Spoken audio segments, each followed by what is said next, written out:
Normally on these things you have sort of a Q&A, but I don't think it's really appropriate here because everybody's had input to the various sort of sessions. So rather than that, I think what we'll do now is move straight on to our closing keynote speaker, Steve Preddy from Unite the Union. Oh, thank you very much. Steve. Good afternoon, everybody. Yeah, for those that don't know me, my name's Steve Preddy. I'm the Deputy Regional Secretary for Unite here in the Southwest.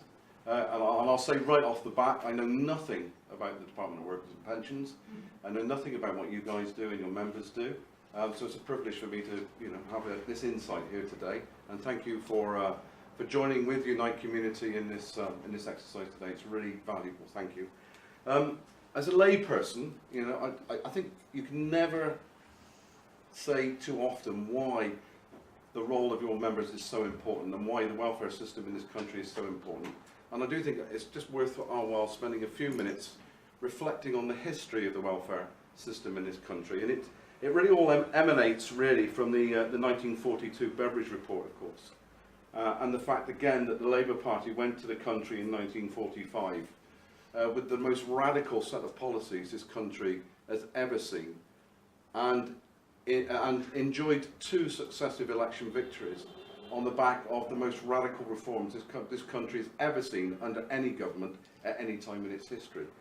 And the importance of that is spelled out in the report itself, and it lists it in this way. The purpose of the social security system in this country was to give every citizen, regardless of income, nothing less than a cradle-to-grave welfare state. And that is what's under attack, and has been systematically under attack now, not just by this current Tory government, and we shouldn't delude ourselves about that, but for decades under successive governments, this has been under attack. But that was a great promise made to the British electorate in 1945. And again, just reading in preparedness for this meeting today, I was reminded that apparently the Mirror newspaper on Victory in Europe Day had a cartoon on its front page on that very day. An immensely powerful cartoon by a chap named Philip Zek. And it showed a battered, bandaged Allied soldier, this is how it's described, holding out to its reader a slip of paper marked Victory and Peace in Europe. And under the drawing was a caption, "Here you are, don't lose it again." Incredibly poignant, because these bastards have taken this away from us, day by day, thread by thread, week by week, from our communities and from our people. Our welfare system. It's an absolute disgrace. Of course, in 1948 was our greatest achievement, the introduction of the National Health Service. And I think it remains to this day this country's greatest monument. It's an incredible achievement, and again, this is under severe attack. I was talking to an A&E nurse yesterday, or the husband of an A&E nurse, who's worked in the profession for over 30 years, immensely proud of everything that she's done in the service, who's now resigned.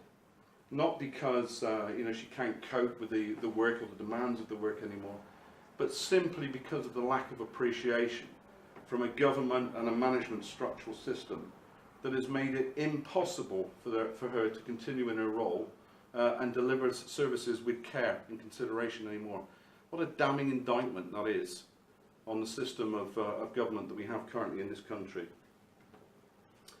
Britain in the Attlee years changed more than any other government before or since, as I've said. And I'm also minded that in 1980 and on, I had the privilege of working with the late Tony Benn in Bristol. And again, in preparedness for this today, I'm going to make reference to 2 of his quotes, which again I think are very poignant in this, the 6th richest nation in the world. That if we can find the money to kill people, we can find the money to help people. And again, that's very poignant today. Yesterday, as we know, the British government engaged again in another probably criminal act of warfare by joining with the French and US governments in the bombings in Syria. He also said this, and again I think this is very important. I think democracy is the most revolutionary thing in the world, because if you have power, you use it to meet the needs of you and your community.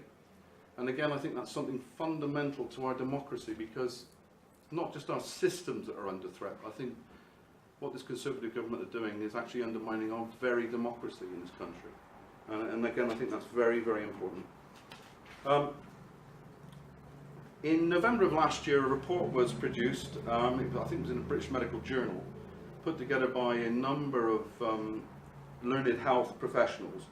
And I want to make reference to some of the statistics in that report. And I'm sure many of you are familiar with this, but when you read through this and then you look comparably at the fuss that's made over an alleged use of chemical weapons in Salisbury, or some of the other things that seem to dominate the headlines, when you actually see what this government have actually done to the citizens of this country, as evidenced by this report over the last decade or so, it's quite staggering.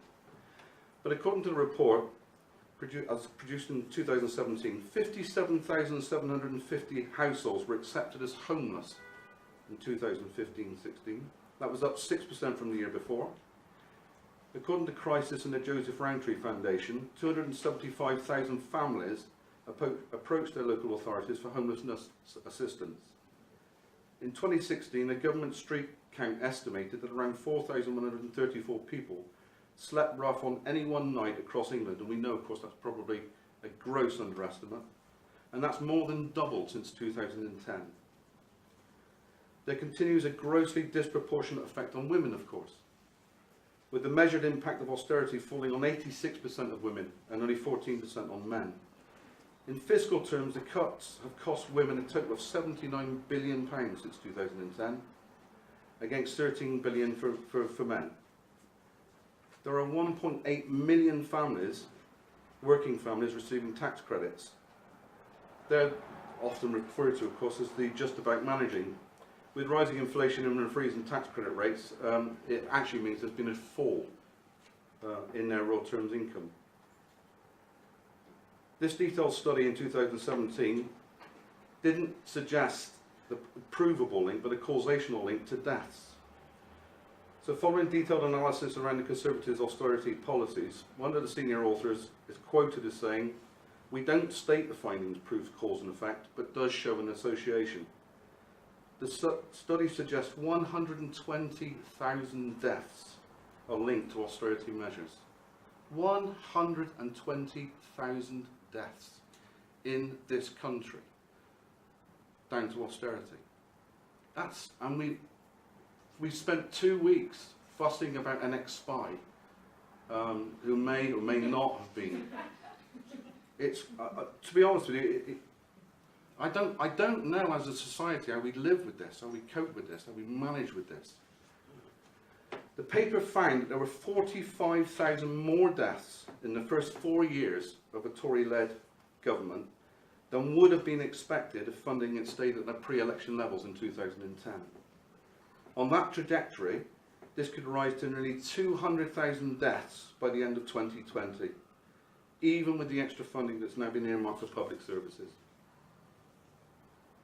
Real terms funding for health and social care fell under the Conservative-led coalition government in 2010, and the researchers conclude that this may have produced a substantial increase in those deaths. Quite remarkable. Based on these trends, it predicts in the next 5 years, bearing in mind this was produced in 2017, from 2015 to 20, it would account for 152,141 deaths. That's 100 people a day. The authors have likened it to economic murder. That's exactly what we're talking about. These are political choices, and this Conservative government is guilty of economic murder of our citizens. At the same time, and you'll know this, I don't know anything about the DWP, but I spent 15 years looking after local government. And the devastation caused to the pride and the professionalism and the ability to provide their clients a service in local government has been devastated. A week doesn't go by when I don't meet with members who are devastated, tearful, their lives are ruined by the lack of support, the lack of funding, the lack of material aid, leading to a complete loss of pride and an ability to help the people that they are in the profession to help. And they're not in the public sector because they've got these gold-plated pensions that the government would have us believe. they're normally in the public sector because they take pride in giving a service to people who are in genuine need. And that pride's been taken away from people, and it's a disgrace. So, what's our role? Well, our role as trade unions is very simple. It's always been the case. It's a straightforward thing, really. We organise, we represent, and we campaign for those who can't do it for themselves. And we organise workers collectively because it gives them a stronger voice. And I'm well aware that in offices where PCS are well organised, change is less likely to happen. It's likely to occur at a much slower pace. So you do have an impact. And that's true wherever trade unions organise. And it's certainly going to be true here. So I just wanted to say those few words, really. And I know they're all a bit bleak. But frankly, when I research these statistics and I research the impact of austerity, it's nothing short of chilling. It gives me goosebumps even to read those figures out. As somebody who's experienced personal tragedy in his life, I was at Hillsborough, for example, and I've been involved with the ongoing campaign and the inquiries subsequent to that, and involved in both of the campaign groups in Liverpool to bring about justice there. I'm well aware of how criminal the state system can be. And that's exactly what it's being now in relation to austerity. What this government and predecessor governments have done to our people is criminal and completely contrary to the interests of the nation and its people. So I want to thank you all for today, for all of you who have taken part today. Unite will take great pride in working with PCS on this campaign and taking these initiatives forward, and I'd like to thank you all for coming. Thank you.